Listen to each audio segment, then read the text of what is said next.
Arguing about politics has become just an exercise in futility, um, and it can be a soul-sucking endeavor to try to debate politics with people who don't agree with you, or at least are open-minded enough to hear you out.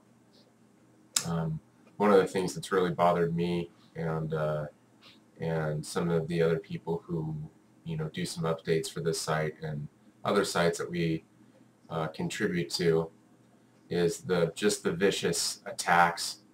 I really tried to start this site with the idea that things have moved so far to the right that there need to be some sort of fair and balanced middle.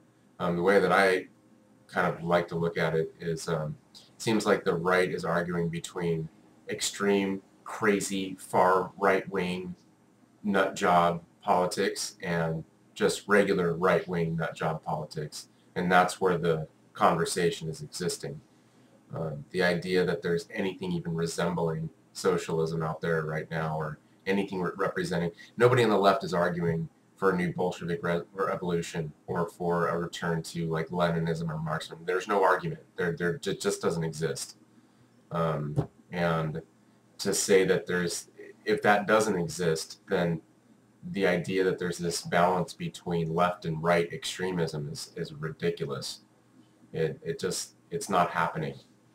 And the idea that that I try to express on this site is that things had gone so far to the right there needed to be an accurate representation.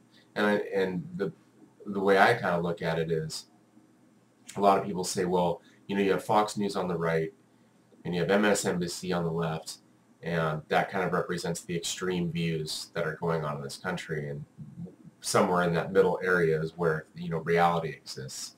I don't agree with that at all. Part of the reason is because journalism exists to serve one end, and that is to speak truth to power, to call out people in power positions, to expose them, to expose the truth, not support them, not give them a voice. They already have a voice. Rich people already have a voice. They can use their money to do whatever the hell they want to do, and they don't need their own news network to do it.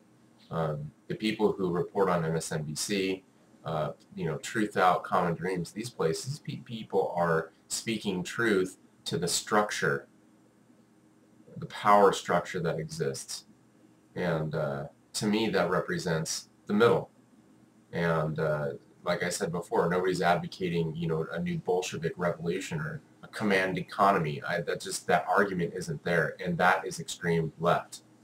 I think what people are calling extreme left are people who are just sick and tired of corporate bailouts and union attacks and attacks that that hurt regular people.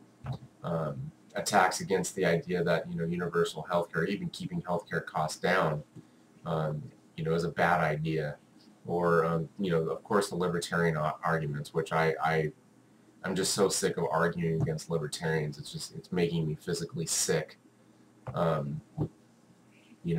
met maybe one libertarian, maybe two, that I've actually even liked, and it's frustrating.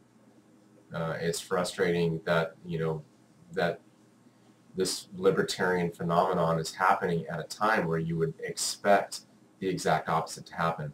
I've read a bunch of scholarly articles that have talked about how after the Great Depression happened, you would expect really what happened, the FDR New Deal programs and things, but there was this rise for this brief period after 1929 of these, it went almost a further extreme libertarian, and there was a rise of this free market idea that happened right after 1929 and the stock market crash. People thought we should deregulate even more, and it was very clear that deregulation and speculation and credit is what brought the economy down, leading to the Great Depression. This is the same thing that happened in the 90s, in the 2000s, leading up to the Great Recession in 2007, 8, 9. The idea that an unfettered free market is going to just solve everything. I don't have any connection with that argument. I don't have. What can I say? it just represents like fantasy land, and in my opinion would do great damage to a society, a civil society. I look at, countries like Somalia, other countries that have no rules, no regulation, nothing governing, how people use resources, which is really the end game of libertarian ideology, is basically a first come, first served society. Those who get to the resources and have the capital first get to beat the rest of us over the head for all eternity because they're the ones that hold all the cards.